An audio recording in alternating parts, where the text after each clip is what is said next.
Good evening. Welcome to our first lecture for 2023.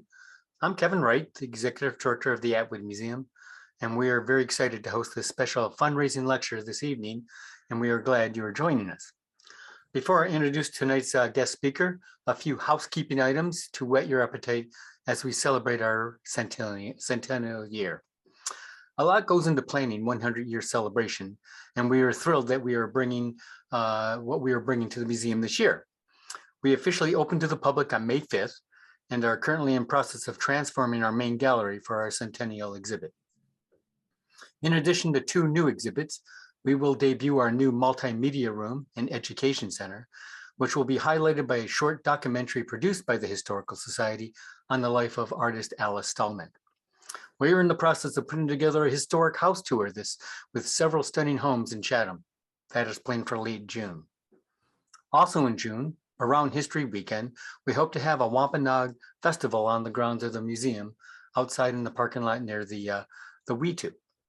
Not to be outdone, we are bringing back our summer concert series, which will include an outdoor concert in July and a special two-day concert in August to raise money for education at the Atwood.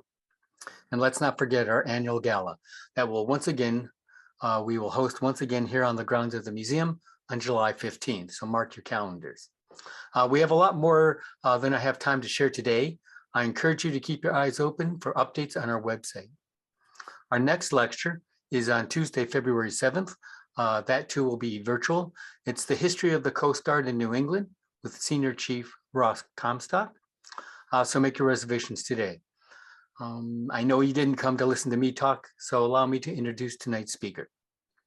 Jeni Wheeler has more than 20 years of experience as a successful entrepreneur and currently serves as founder and chief culinary artist of Jeni's Joy, a boutique for prepared foods, private chef, and catering company. She has a passion for nutritious and delicious foods and loves teaching through her online cooking show, Fun with Food, in conjunction with the Cape Cod Culinary Incubator. She also serves as vice chair of Leadership Cape Cod and is a 2019 graduate of their Community Leadership Institute program. Jeni is also the co-founder and director of the Family Table Collaborative.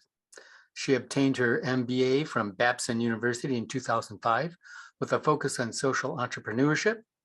She's developed a true love for Cape Cod and the islands and is committed to fighting to end hunger and shift the focus to nutritional security. Jeni is excited to share her story and encourages our participation. Jeni will be answering questions throughout the lecture. So if you have questions, please use the reaction button at the bottom of your screen to raise your hand so we can call on you to ask your questions, or feel free to write out your questions in the chat. Until you are called upon, we ask that you keep your microphones muted. If you are interested in donating to this wonderful organization, we will add a link to the chat now. But folks, now it's my pleasure to introduce to you Jeni Wheeler. Thank you so much, Kevin. So I'm going to invite you. I know this is different for how you guys usually operate, but I'm going to invite you. Anybody that wants to turn their camera on, I actually can see you in this format, so you can stay hidden, but you're more than welcome to turn your camera on. Thank you so much for having me. I've had people say to me, they're celebrating their 100th anniversary and you're kicking off the speaker series. You're kind of an unusual choice. And for that, A, I'm supremely grateful. But B, I like to think of it that we're creating history together. We're creating history. It's history in motion is what's happening with the Family Table Collaborative. And I embrace the fact that the Atwood Museum is honoring that type of a look at what's going on right now that really has the ability to change how we do things, how we see things.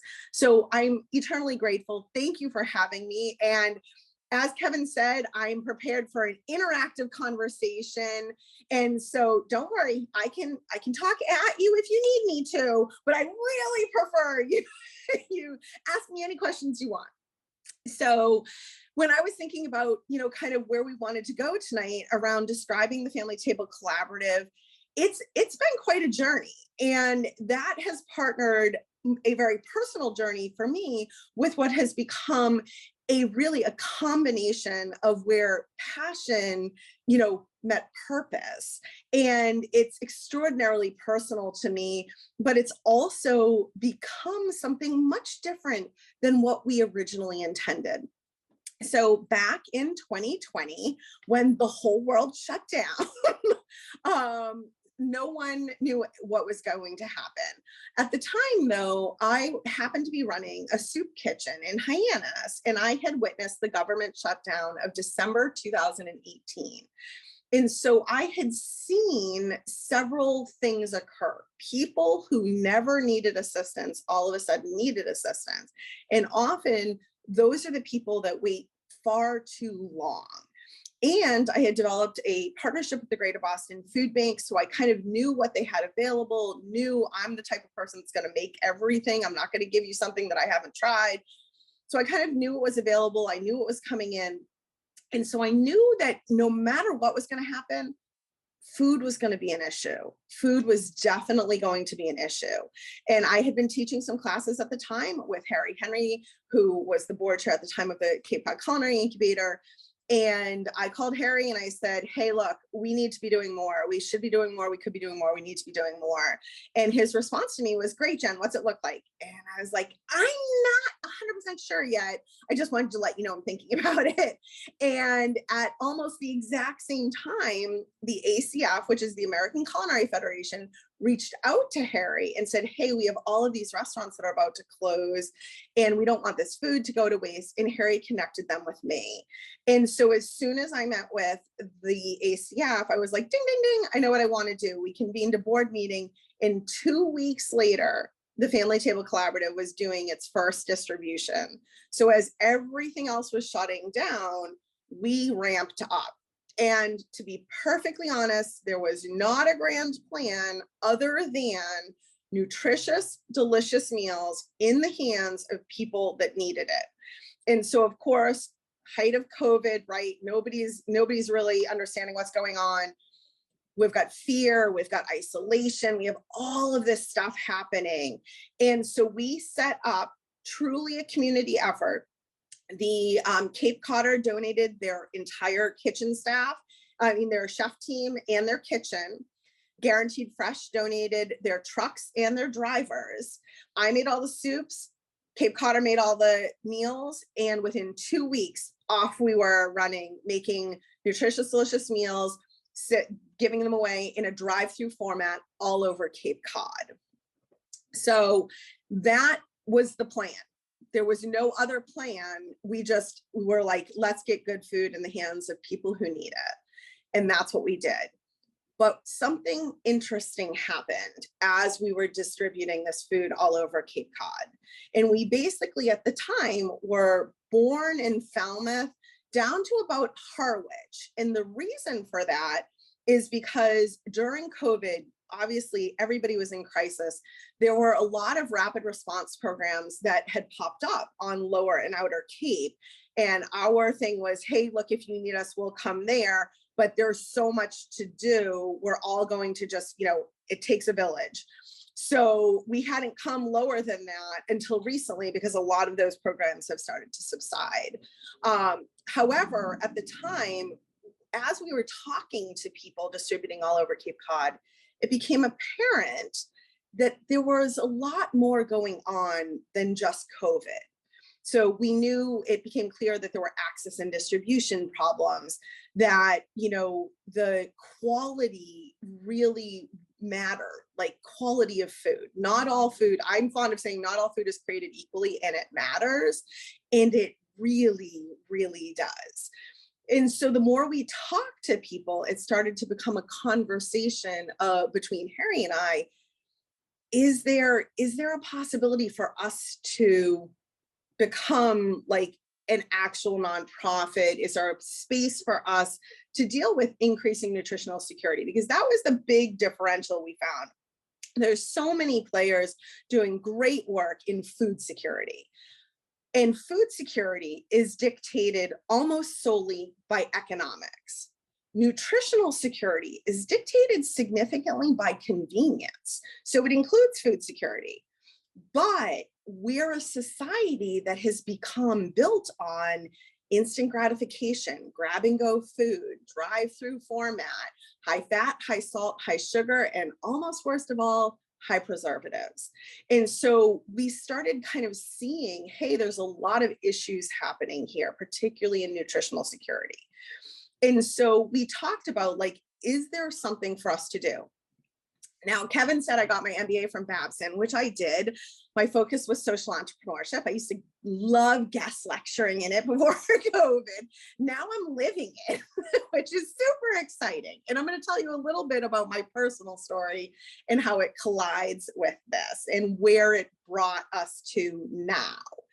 So as Harry and I were discussing, is there kind of a space for the Family Table Collaborative to play a continued role, particularly as you were looking at, okay, well, whatever version of coming out of COVID, right, wherever we were, was there a space for us?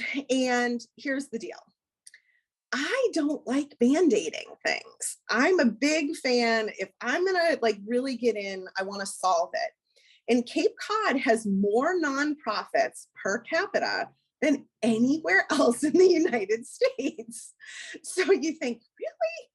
True. So no, I wasn't particularly fond of the idea of getting involved in that craziness.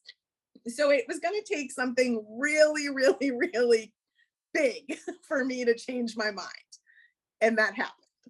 So let me pause there and back up to my story and how this kind of collides, because my story is kind of interesting. Some people have heard me talk about pieces of it. There are pieces that I don't talk a lot about, but the reality is where I think we've found success with the collaborative is how we resonate with people. When people understand, they understand that we're sincere, we're real, we get it. And part of that comes from the culture that we have built off of. And part of that comes from my story. So for me, I landed on Cape Cod a little over 5 years ago.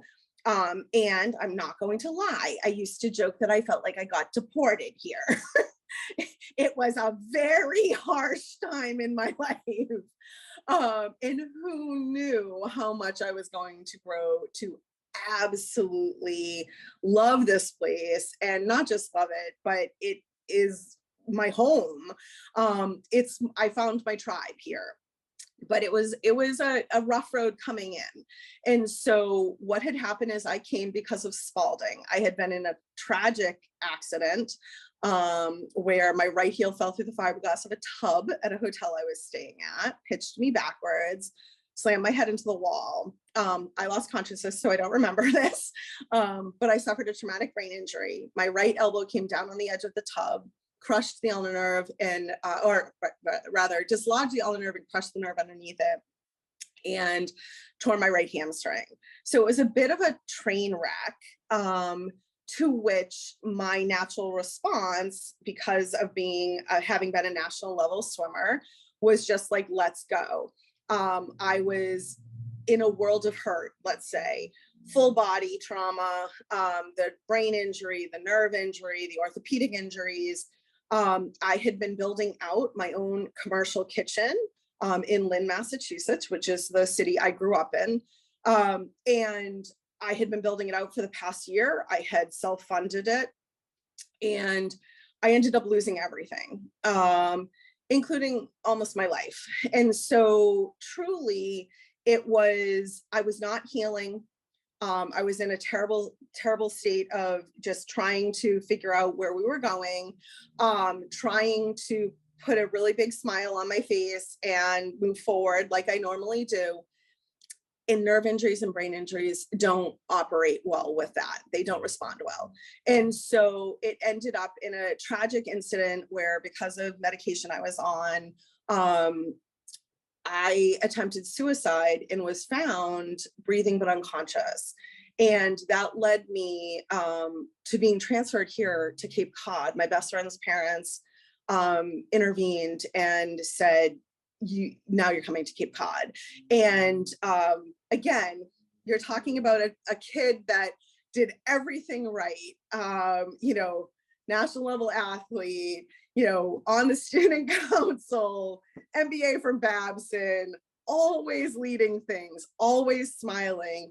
And unfortunately, there's not a lot of education around brain injuries, and that one of the common side effects is often depression, anxiety. And for somebody who has never dealt with anything like that, I was the kid that barely took Tylenol. I barely, and for all of a sudden, all of these injuries to be taking place and they put me on all these medications, it led to a really, really, really bad place. And I've only learned since then, and it took me a long time to talk about this, because a lot of it is, talk about stigma. Here we go. This is not a good place to be. It's hard to talk about your worst days. However, the reality is, part of what's allowed me to talk about it is where I am now. And that is, I got really comfortable with being uncomfortable as a way to make sure that if there's anybody else out there that struggles with anything, I'm the person that no one could imagine could ever be in that position, me included. The reason it took me a long time to talk about it is because it's never going to sit well with me. I'm never going to understand how that happened, but it did. And if it happened to me, it can happen to anyone. And it's really important for people to recognize things like that, because this is where, for the very first time in my life, the phrase mental health, right, became something that I had to talk about or think about or recognize. And again, it's all part of health. And this is where food impacts our physical health. It also impacts our mental health. It impacts how we feel every single day. So I arrive on Cape Cod angry. And that's not an emotion I'm used to. It's not my norm. I am angry. I am like an insolent 5-year-old rolling my eyes at every suggestion on how for me to proceed with my world.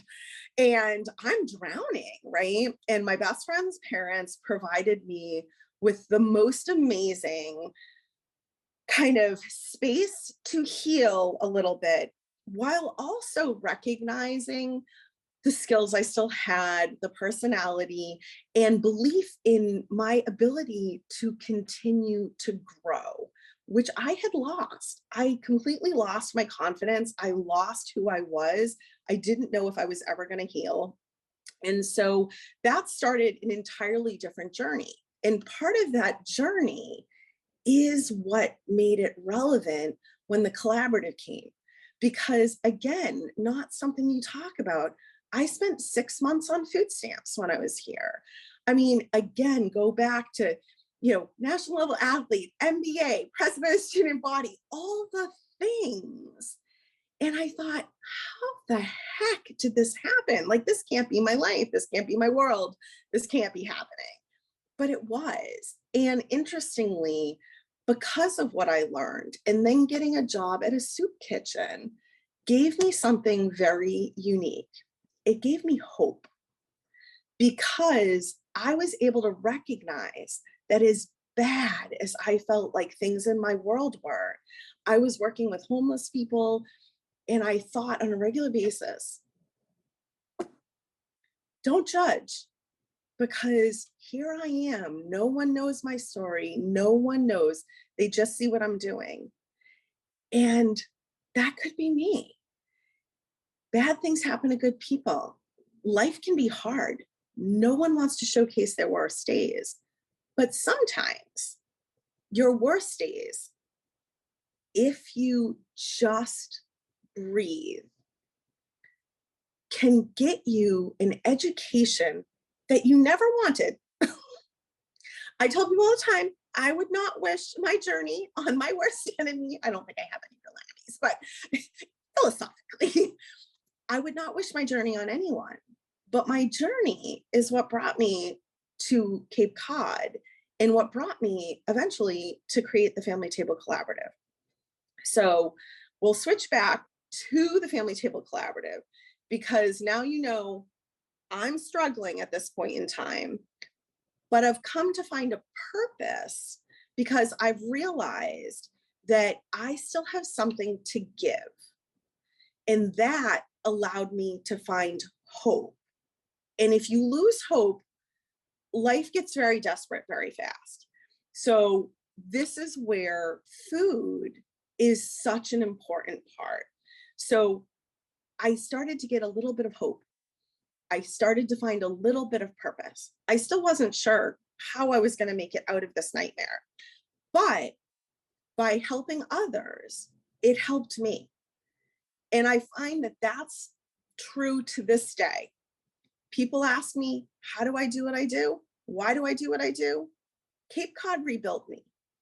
I owe a debt of gratitude to this little peninsula that I feel, I can't possibly repay. So that's the mental attitude I had going into the collaborative. I met Harry. We founded the collaborative just as a rapid response program. That's it. No grand plan, just rapid response. But I had a little bit of hope back in my life. So this was like, hey, we can do this. So we started to do that. And then we got a little bit of attention because we were distributing meals all over Cape Cod as the whole world shut down. And the people we were seeing, it wasn't just an economic need. It was stress. It was anxiety. It was isolation. There were so many factors that played into why people were coming.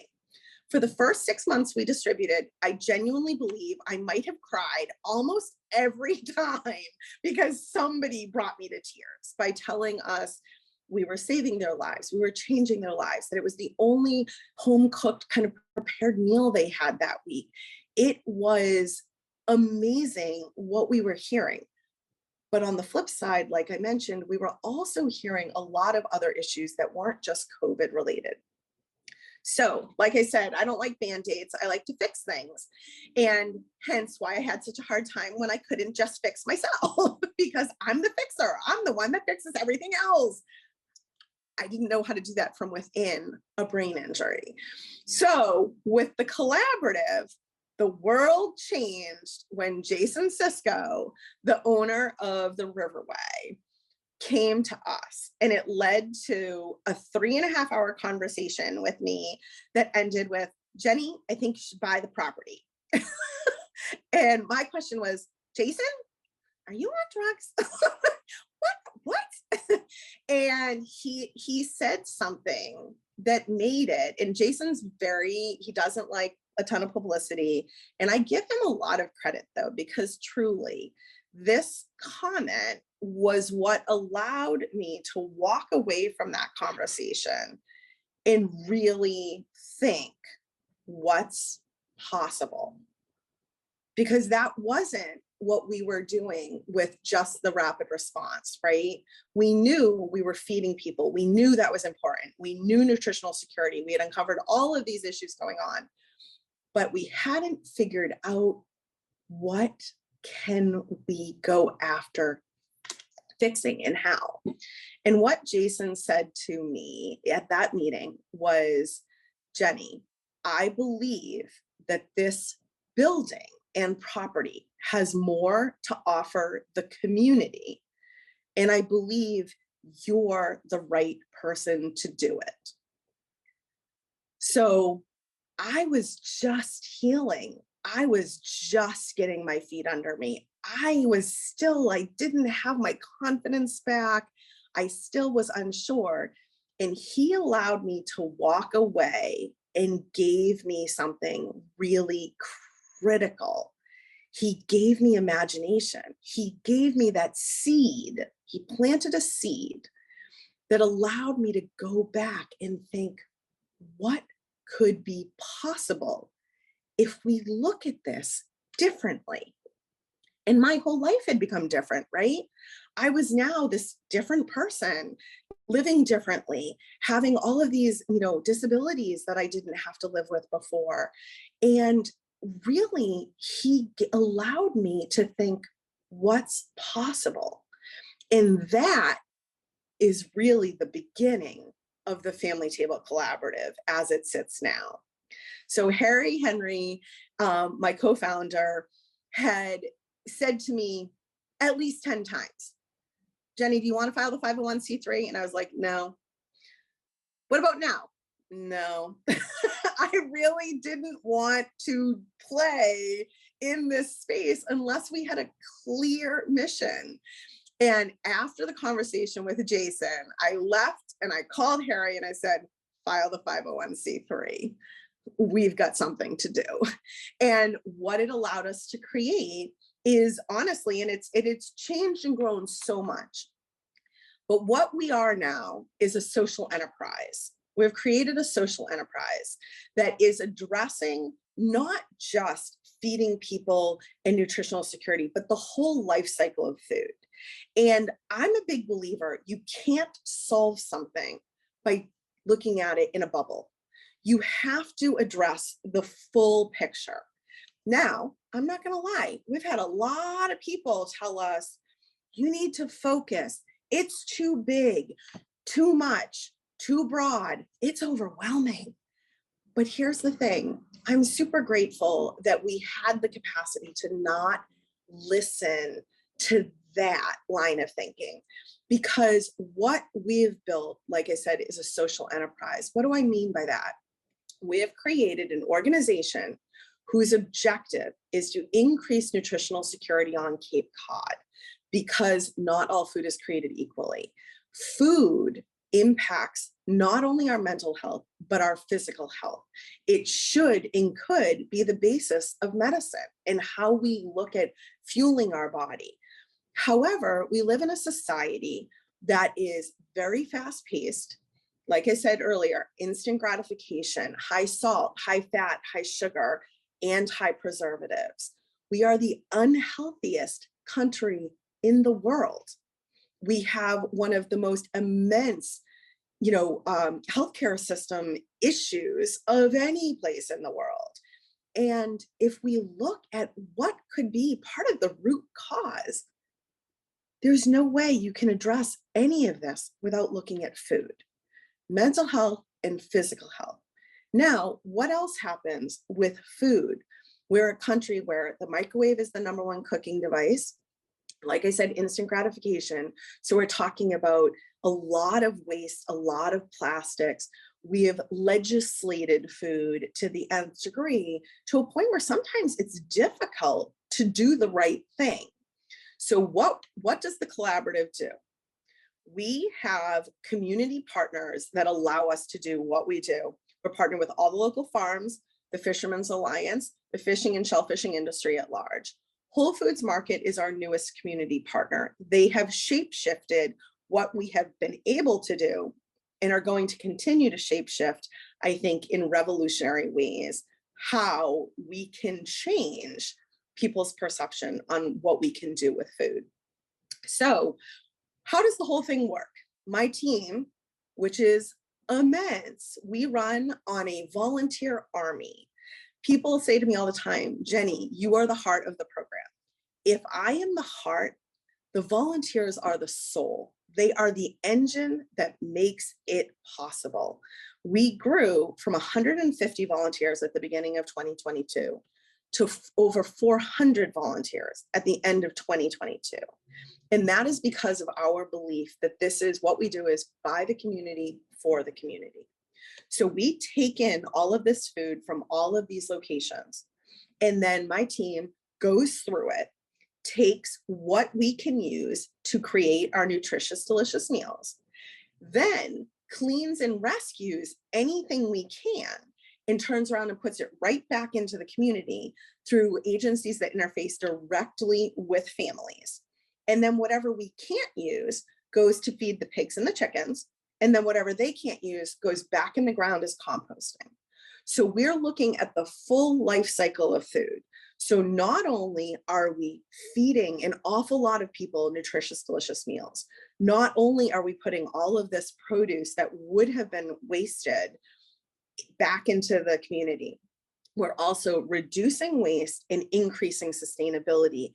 And that has a really beneficial side effect on our environment. And we have to be clear, this is a topic, this all goes together. Whatever goes into food, whatever is put in the earth, whatever is fed to the animals, any of that, if you're ingesting it, you're putting it in your body. And so this is a major aspect of our physical health and obviously our mental health, because what we ingest impacts us. That's just science. There's no way around that. It's science. So the reality is what you put in your body matters. Now, I will say, again, I know Kevin mentioned it. If anyone has any questions, feel free to raise your hand, put it in the chat, ask me. I'm happy to answer any questions at any time. But basically, we started doing that. Well, then with Riverway, the Riverway property, it's almost 2 acres. And I had said to Harry, here's the deal. I detest fundraising. Let me say it again. I detest fundraising. So I had literally said, I'm only willing to do this once. This is it. I'll commit to doing this one time. And that's it. So if we're going to build this, we're going to build it as a self-sustaining nonprofit. And again, this kind of folds back into social enterprise. So if right now you're going, those are big words, and what are we talking about? So first of all, a nonprofit is just a tax status. So when people say nonprofit, it isn't that they can't raise funds. It's at the end of the year, they can't pay out dividends. We can't pay profits out to, people. Anything we raise needs to fold back in to the nonprofit to help it grow, to help it sustain. So what I have built is an umbrella nonprofit, basically, with profit structures underneath that umbrella, where all of that profit goes to help us support the mission of the collaborative, increasing nutritional security, not only through meals, but also through education. Because if you want to create sustainable change, you've got to be able to meet people where they're at. What do I mean by that? You have to actually physically sometimes meet them where they're at, but you also have to meet them where they're at with regard to how they eat. Well, if everyone's living off of drive-through format, you're not going to change people's ways if you just say, you should really eat better. They're going to be like, sure, I know that. Thanks for that. No. But if you give them prepared meals, which is what they're used to, but it's nutritious, delicious, and it's outside of our white 5-year-old diet of mac and cheese, chicken fingers, and pizza, there are more food groups than that. And they go, wow, this is really good.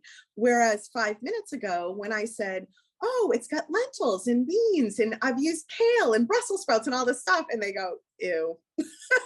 And then they try it and go, oh my goodness, this is delicious.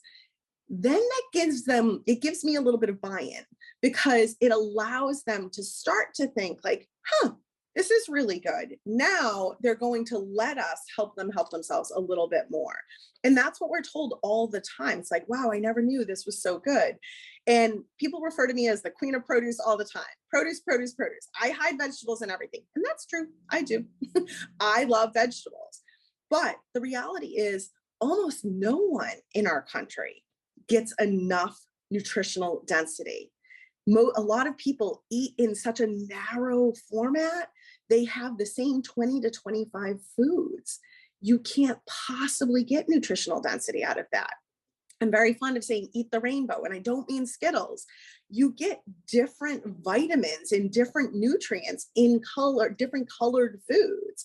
You need to have, the protein. You need to have, fiber is a huge deal, particularly as we get older, and something most people can't possibly get enough of because they're not having enough roughage. They're not having enough fresh fruits and vegetables.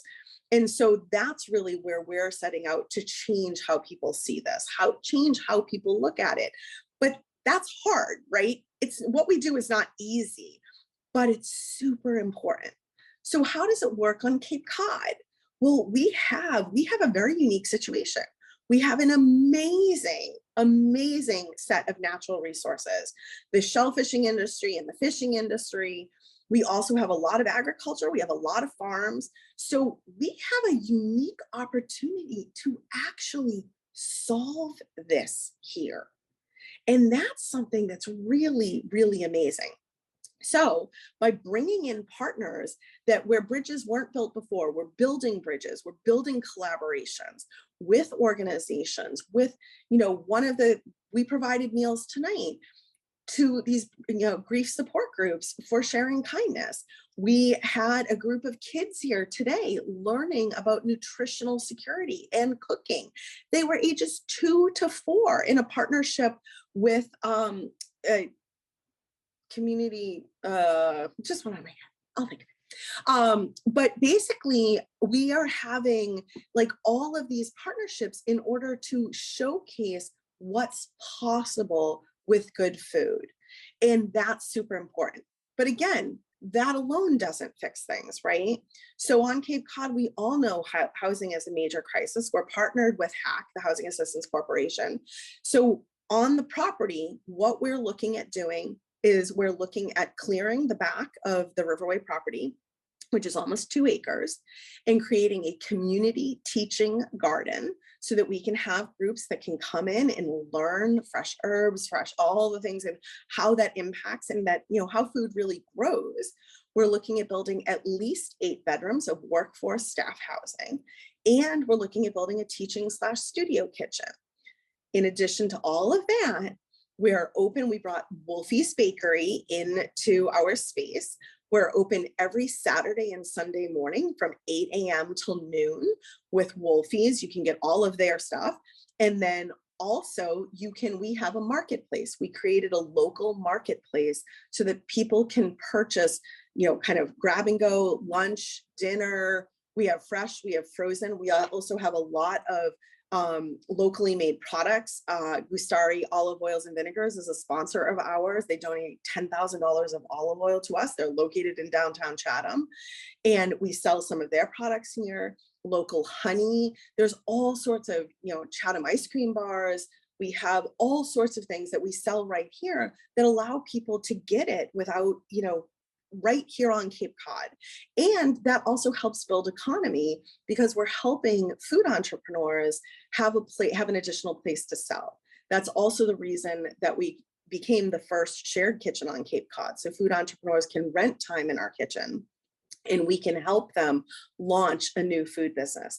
Again, to survive Cape Cod for a lot of people requires good jobs, good housing, and good food.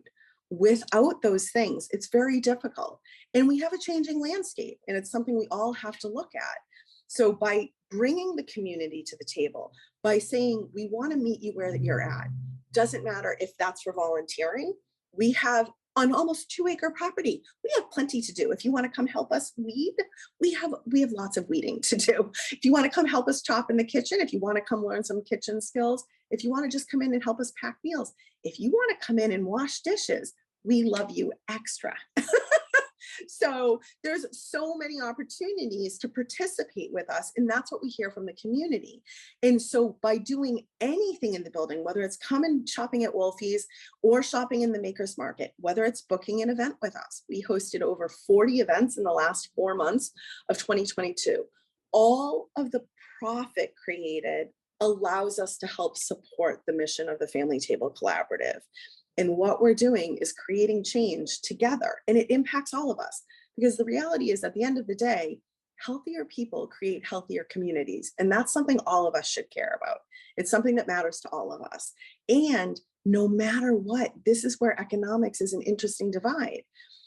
Having the money to eat more fast food doesn't necessarily make us healthier, which is why nutritional security operates outside of just economics. It's something that's highly driven by convenience. So this is where we have gone after shape-shifting how people look at this. And we're creating sustainable change, not just here, but we're working with places like Whole Foods to continue to create bigger change. You'll see where we have a refrigerated truck coming in soon that you'll see picking up food at all different locations, both restaurants and the grocery stores and all the farms and the Fishermen's Alliance and the fishing industry. We're bringing all of these people together because none of us can do it alone. It takes a village, and we're all in it together. And that's one of those things where this is history in the making, because when you watch volunteers grow from 150 to 400, and then in the first 2 weeks of January, we've gone from 400 to over 450. The reality is, this is something that matters to everybody. And we need to change, to right this ship. It takes all of us. And so that's what the Family Table Collaborative stands for. It's family, it's collaboration, it's about community, it's about good food and why it makes a difference. But it's also about bringing all parties to the table and recognizing that, people ask me all the time, you don't charge, you don't qualify. And I say no. And the reason I basically just stated it in my story, you never know what somebody is dealing with. And the reality is, if you're willing to come find us, I don't care what that reason is. A good meal should be available to everybody. And it's why moving forward, we're looking at launching things like the community refrigerator program, where again, we're putting refrigerators where people need it. Teens fight a lot of stigma. They're very rarely in any type of control of their home environment, what they have access to for food, nutritional food, what environment they're living in. And so we're looking at putting refrigerators at places like the Hyannis Youth Center, the Boys and Girls Club up in Mashpee. We're piloting the program at the Hyannis Public Library because they interface with the homeless population the most. And so all of these things matter in order to help us create a healthier community for everyone. And that we have the best chance of people being meaningful members of society when at least we address good food first, not last. So everybody should want people to get good food. So when we give people lesser quality, when we give them higher processed, when you flip over a box and you can't read the ingredients, probably should limit how much of things like that you should eat. It adds up to problems in the long run. So that's really where we're at. I want to circle back to, we have several programs coming up. Again, this whole idea of building a social enterprise of a self-sustaining nonprofit. Spice is a big part of what I've talked about forever. What is food without spice? Nothing. So the reality is, spice is super critical. Well, most of us know that grocery shop regularly. Spice can be very expensive. And if you don't know what it is and you don't know what it tastes like and you're already economically challenged, you're not going to go spend money that you don't have on something you don't know. So we're creating a spice packet program that would allow us to give out spices to people who do have economic challenges, free spice packets with recipes that allow them to help them eat healthier and create better food, fresh food.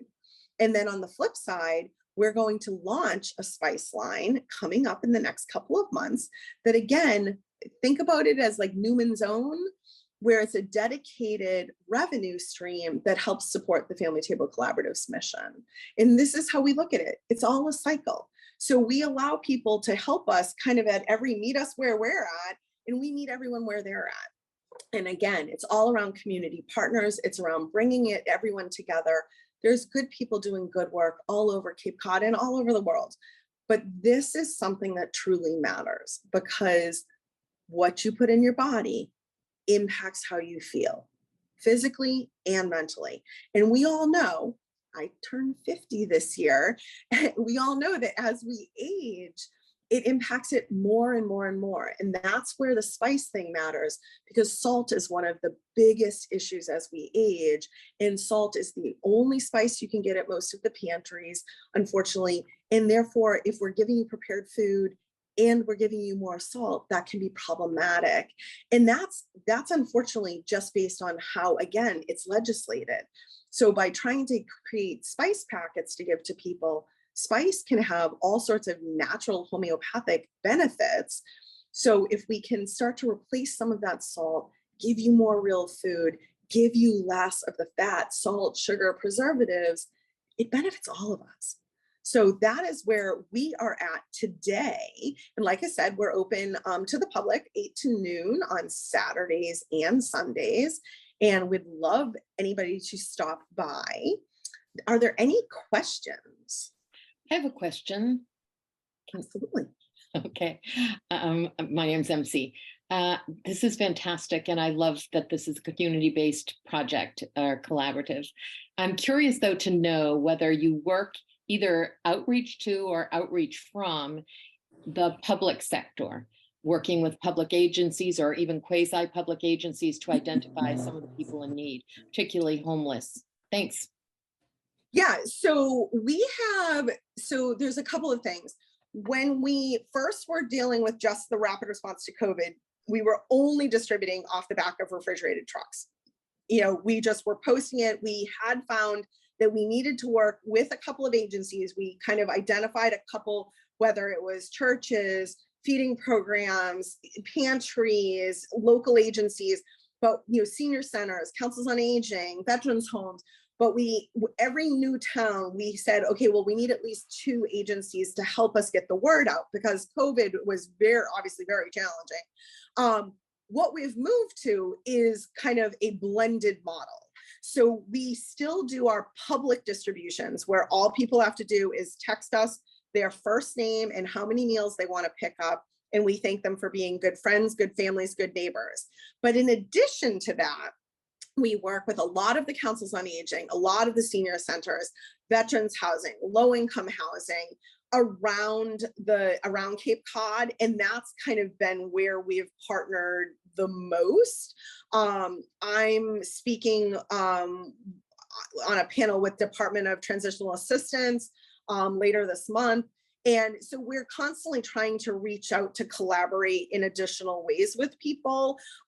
Until really recently, we've been so swamped that we haven't done a lot of outward reaching out to agencies. It's been mostly people who have reached out to us. And again, part of what we're doing is making sure we can spread the word, because it's amazing, I'm in it, right? Every day. So to me, it's like, how do people not know about us? But the reality is people are really just starting to find out about us. The work that we're doing is just starting to kind of hit a tipping point where people are like, wait, what's happening? What are they doing? How's it work?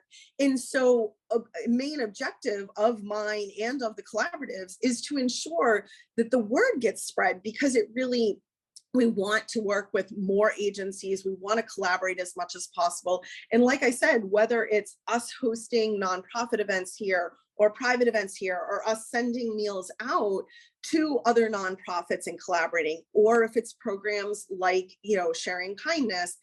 In Children's Place was the Children's Place, Cindy Horgan and Children's Place, amazing organization, where we're now doing these kids classes where not only do they come and they get to taste and they get to learn, but then the parents get to take home a whole bag of food that they then get to make at their house. So we try and reach out in every direction, but certainly refer people if you know people that you think could be of assist, that we could assist. Thanks. Yeah, Jenny, I was just going to jump in a little bit, because piggybacking on what MC had asked, do you have plans in the future to get your message out to the schools?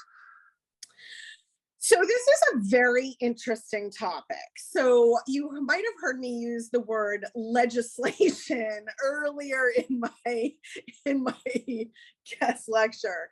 So part of what's complicated about food in the United States is that it's heavily legislated.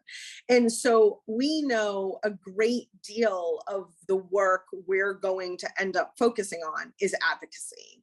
And so because in order for things to truly change, we need to change some of the rules. And so like I said, you've got great work happening in so many different agencies, so many of the pantries, so many places, but the food system is broken. And when you have to work within a broken system, it's harder, right? Because you're heavily, heavily controlled on what you can and can't do. Part of what has allowed us to be able to amplify a lot of these programs is our ability to work on the fringe. So we're not working within the system, we're kind of working on the edge. And that's allowing us to create some different types of programs and create, at times maybe rock a few boats, because the reality is that this isn't always popular, but the bar is set too low. The system's broken and the bar is set far too low. What we consider acceptable to be handing out to people as food, in my opinion, is not at a level that it should be in this country. And so that requires legislative change. And this is where, we look at things like, there's regulations on not being able to give out like a bruised apple. Well, if we have an apple at home and it's bruised, we cut out a spot and we move on. Or if you're somebody that likes to make jam, we all know that, fruit that's a little bit on the edge is actually makes the best, often the best jams.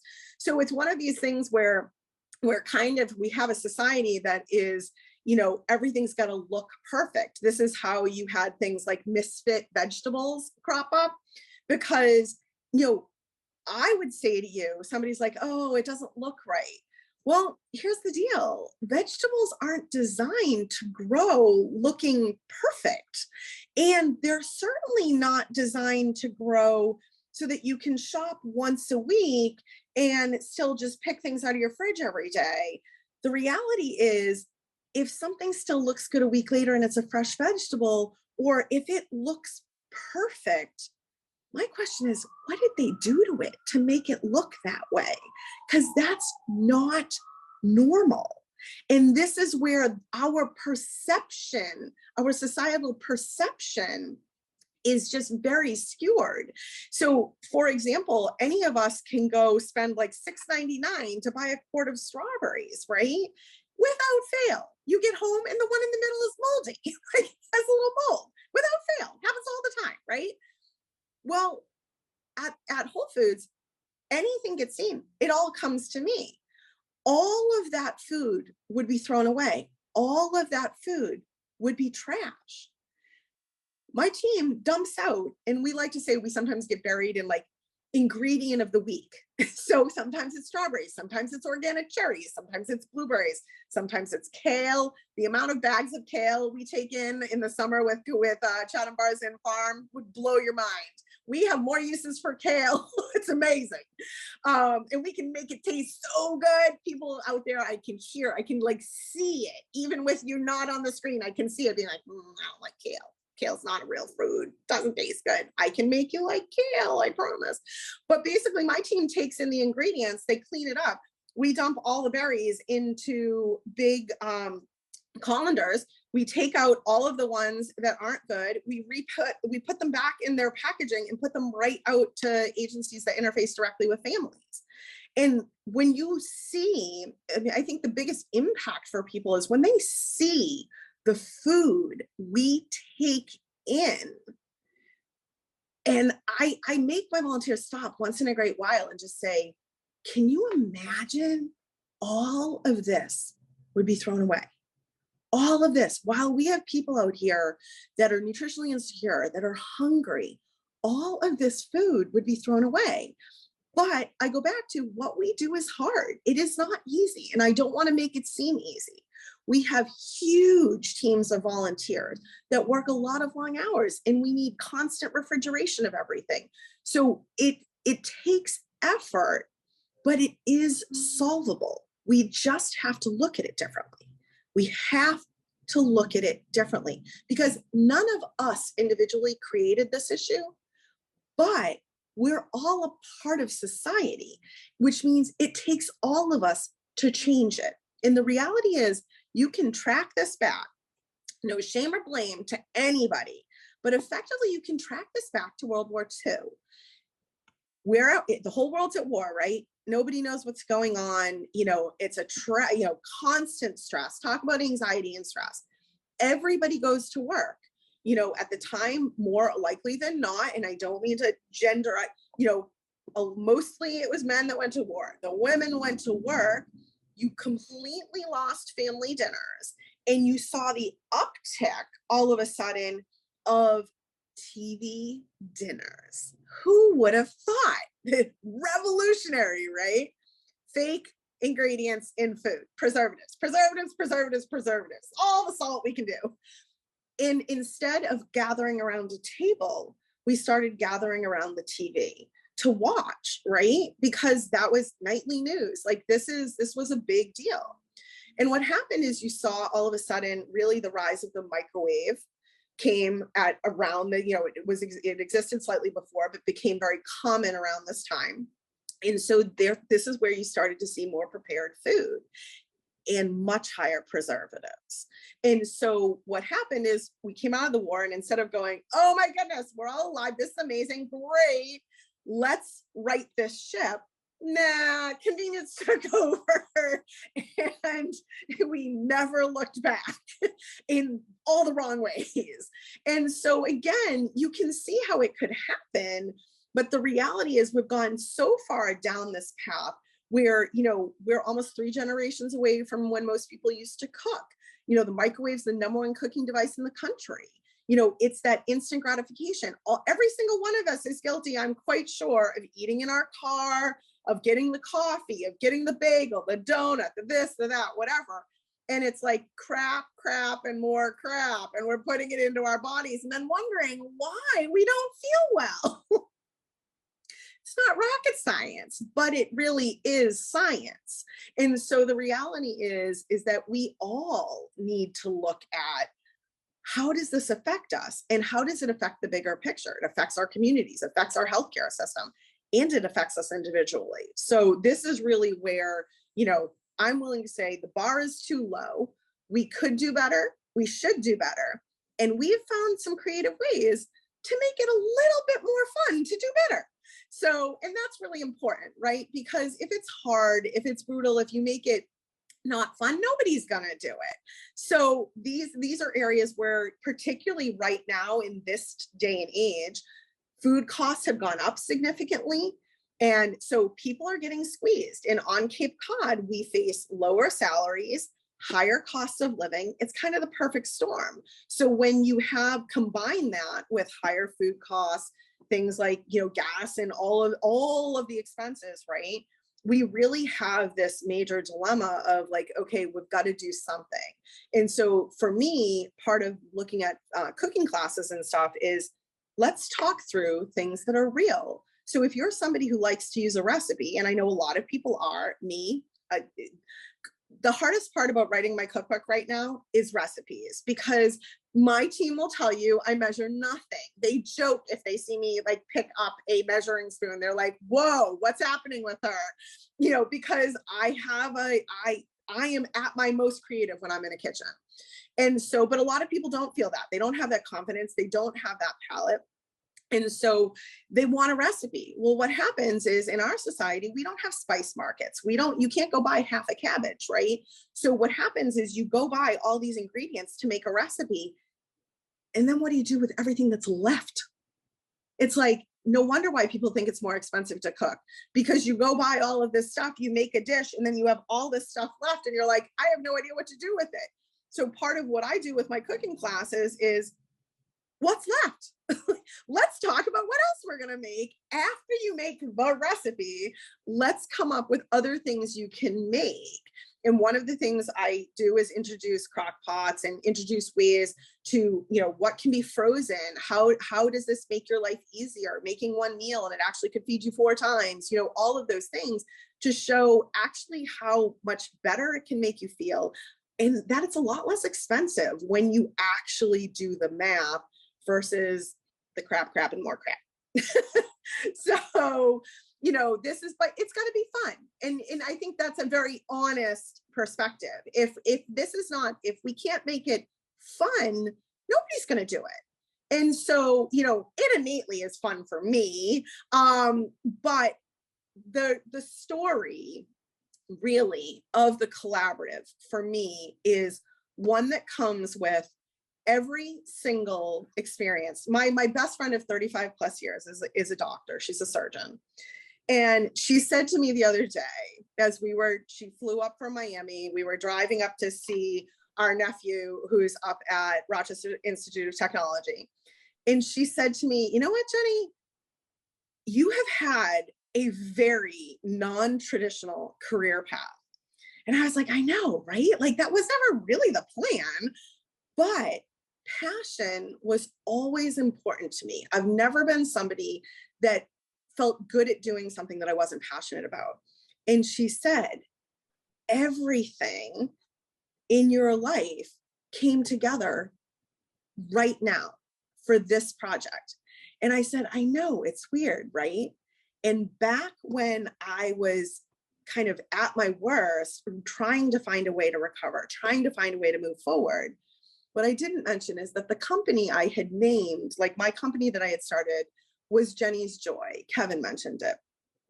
And after my accident, it became a taunt because I thought, there's no way. I can't even fathom finding my way back to joy. And yet, the Family Table Collaborative has become the ultimate combination where passion combined with all my experiences, as random as they are, all my professional experiences, all of my personal experiences, including all the worst of my days, has combined to educate and influence and form a purpose unlike any other. And truly, I would say to every person, I hope if I have one wish, it's for every single person to get to love what they do like I love what I do. We are creating sustainable change, doing good work, bringing every single person to the table. We are shape-shifting how the food system could and should be looked at. And we could not be more excited to invite every single one of you to our table. So this is truly an amazing venture journey that you've been on. One thing I was thinking is that my wife and I constantly say things happen for a reason.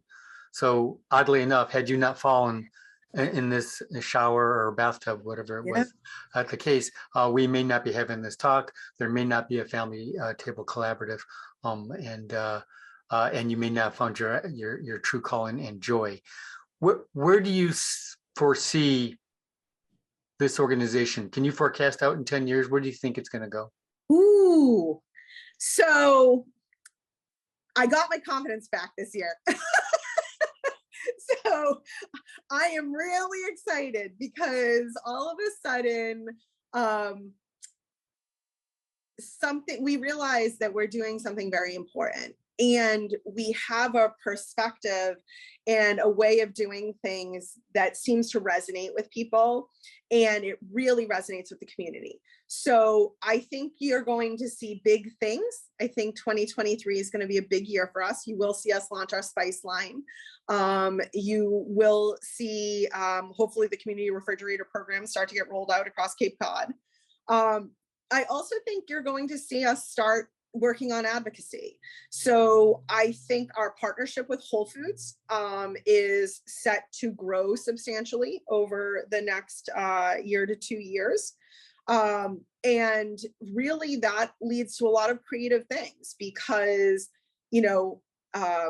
Whole Foods it's an interesting dichotomy, right? Because Whole Foods was purchased by Amazon.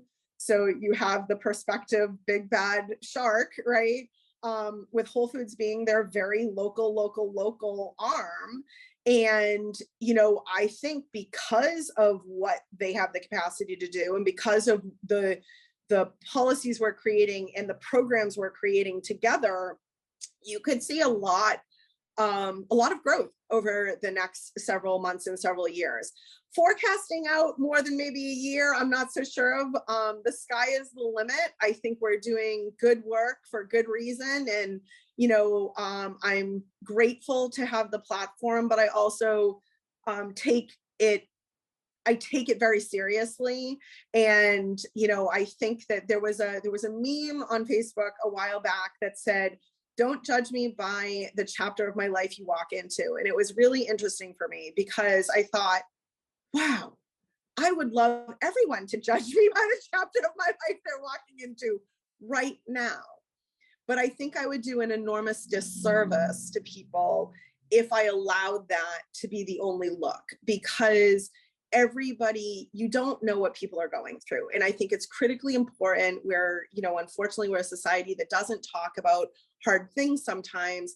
And I think, you know, my journey has significantly influenced that of the collaborative. As a matter of fact, I had not talked about some of my toughest days when CCYP had asked me to be the lunchtime keynote speaker of the Shape Your Cape Summit almost 2 years ago. And we were in the process of taking over Riverway. And I said to my co-founder, I don't feel like I can do this speech without talking about this. And I really had never talked about it before. And I said, I'm concerned that there could be public ramifications, negative ramifications. And, you know, it took me a week to answer them anyway, because they told me they had chosen me for resilience. And I was unsure that I was a good example of resilience at that time. And I went to Harry and I said, I'm not sure if I can do this if I don't talk about it, if I'm not honest. And his response to me was, Jeni, we are who we are because you are who you are. You need to do what's right. And so he, again, empowered me at a very critical time to embrace the toughest parts of my journey, to allow, hopefully, for it to help even one person recognize that dark days can lead to brighter days, but it's really difficult to do that from within, particularly with a brain injury and stuff like that. But it's a very challenging thing to look at, and we all need help sometimes. And for those of us who tend to lead, it's tough to ask for help. And we see this with food all the time. Stigma is a major issue. So for me, I feel compelled to use my story to make sure people understand that, you know, you're welcome to judge my life at the chapter you're walking into it, but it would not be complete and it wouldn't be honest. And without it, as Kevin said, the Family Table Collaborative wouldn't exist. Right. So for me, I live in a level of gratitude I also would wish on a lot of people, because I've seen things that I wouldn't wish on people. So for me, you know, the Family Table Collaborative sits and grows in gratitude. Great. That's wonderful. I know that we're running past time, but we do have 2 questions. Christina, did you want to ask them? Yes, Jeni, someone just asked if you could give a bit more information about your cooking classes and how people can access them. Absolutely. So this is something else you'll see grow this year. We'll probably start doing more cooking classes as we build our studio kitchen. But right now I teach a public free cooking class through the Hyannis Public Library. And it again focuses on nutritional security. What we do is release the ingredients a couple days in advance so people can purchase them. And then it's a live time cook with me on Zoom. And we send out the recipes afterwards as well, so you have them. So all you have to do is go to the Hyannis Public Library, and we will start to expand them to other libraries as well, but it's all free. So all you have to do is, just sign up, and then you get the Zoom link, and we have a lot of fun. A lot of fun. So please join us. Thank you. Was there another one, Christina? No, I think that's it. Okay. And the other thing I should mention is we have a new YouTube channel that will be coming out soon. So it will be a place where I, unfortunately, after like 1.5 years of not having COVID, got COVID last year, but really it was like a mild cold for me for one day. And then I ended up having to be quarantined for like 3 weeks because I work with all volunteers. And so I did a series of cooking shows called Quarantined Cooking in Cozy Pajamas to keep me from going stir crazy at home. So all of our cooking shows and more to come will be on our YouTube channel. You can go to our website, familytablecollaborative.org, to find out more information, to sign up to volunteer. And our plan is to email out a PowerPoint presentation. I felt like it would be better to be able to see you guys and interact with you versus like sharing a screen and having you look at slides. That felt a little bit too business school-y to me. So, but I am going to send you out if you want to get some more information, some more details. Like I said, we've, done over 110,000 meals and over 25,000 pounds of rescued produce. But if you want to learn all the things, I'm going to send you out a little bit more information. And again, feel free, please join us at familytablecollaborative.org. And a huge thank you to the Atwood Museum for having me this evening. Thank you very much, Jenny. This was wonderful. Thank you for everybody for coming. We appreciate it. And we're looking forward to a great 2023. Thank you so much. We'll see you soon, guys. Bye-bye. Thank you.